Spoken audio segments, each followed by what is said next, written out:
Alright, fine, I'll talk about The Acolyte. It's no secret that this show has been pretty controversial online. I'll be honest, I've tried to distance myself from the online discourse just so I could go in blind and form my own opinion. So this video is basically gonna be some of my raw thoughts about the series, having just finished the finale.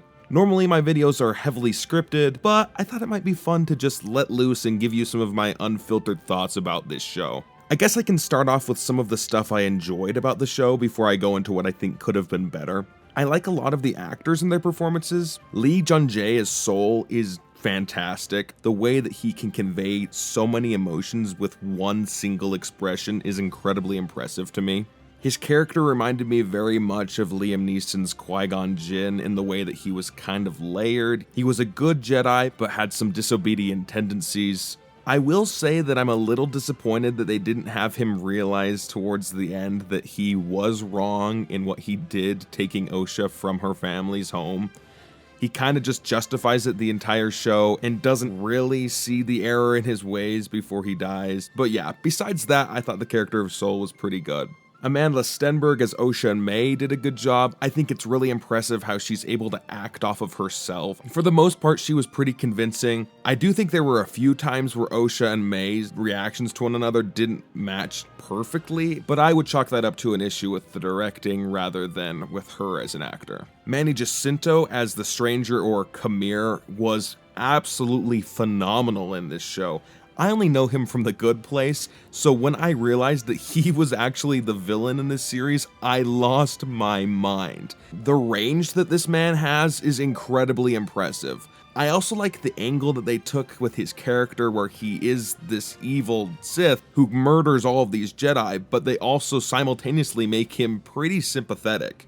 I would definitely love to see this character pop up in some future Star Wars projects, whether it is the second season of this show or another thing. He is easily the most interesting character from this show, and I hope to see him again. I also liked the costume design in this show. I've been hearing people say that the Jedi's robes look strange, but personally I appreciated how closely they match the robes seen in the High Republic books. I also think that Kamir's costume design is one of the coolest Sith designs, period. That helmet is incredibly unsettling, and I love how reminiscent it is of Kylo Ren's helmet. A lot of the fight choreography in this show was great, particularly in episode 5.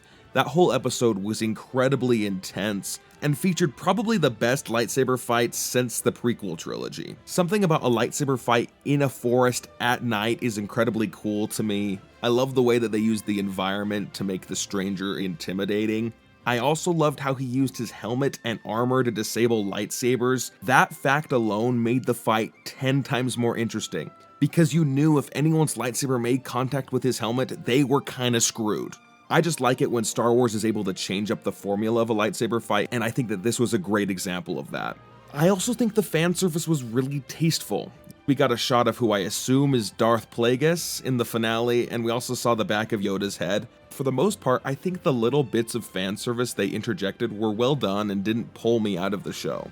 There were also a number of ways this show expanded on the Star Wars lore. I think the fact that May and Osha are two halves of the same person is interesting. I also like how we see the beginning of the Jedi's fall from grace, with the Senate wanting to become more heavily involved with Jedi affairs. Those are a few things about the show that I did enjoy. Now to address some of my problems with this show.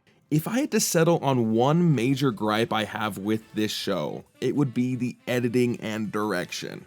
I felt like almost every episode would end incredibly abruptly. Like, I know this show is supposed to feature a lot of mystery elements, but you can only have so many dramatic cliffhanger endings before they start to lose their impact. Another problem I had with the editing of the show was its overuse of wipes. Star Wars has always had cheesy wipes. It's one of the quirky things about this franchise that I absolutely love. However, it always felt like they were used sparingly, usually to tell the audience when the story was shifting to a new location or planet.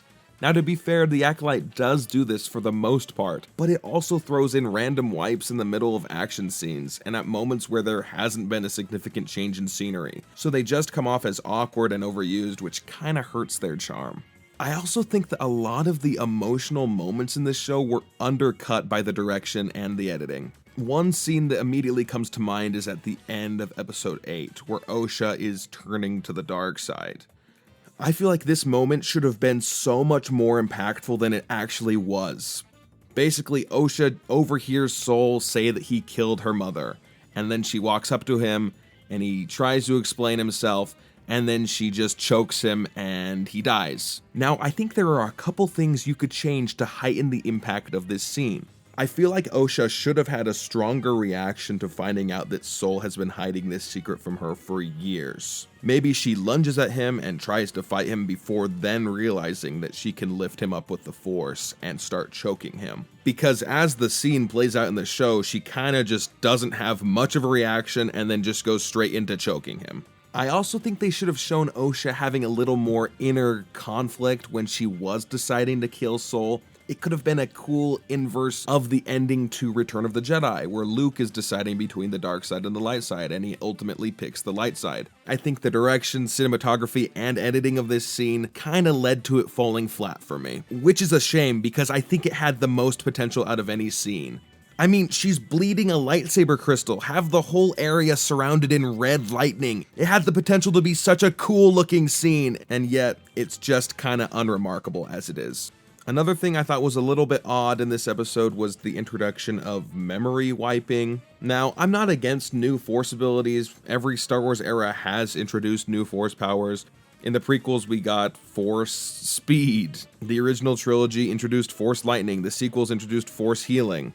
Now, I know that Force memory wiping was a thing in Legends, but it doesn't change the fact that I think that it's used a little bit lazily in this episode. I would have much more preferred if it had just not made an appearance in this series at all. Because now that it has been reintroduced into Star Wars, it begs the question why it hasn't been used before. I can think of several instances where it would have been helpful for a Sith to be able to erase someone's mind. For example, in episode 3 where Anakin finds out Palpatine's the Sith Lord, or even a little bit later where Mace Windu finds out that Palpatine's the Sith Lord. I could keep going, but you get the point. There are a few other problems that I have with this show, but overall, I think this show did have a lot of redeeming elements. I don't think it's nearly as bad as people say, but I don't think it quite lives up to the potential it had. I'm not sure if it's gonna happen, but I would be open to a season 2, especially if the creators of this show are willing to take constructive feedback and improve most, if not all, of the issues that I and a lot of other Star Wars fans have brought up. Anyway, sorry to disappoint, but I don't think Star Wars is dead, and I don't think this show is the worst thing Lucasfilm has ever created, but I do hope to see Star Wars learn from the flaws in this series, especially if they do intend to move forward with a season 2. Anyway, thanks for watching, and I'll see you next time.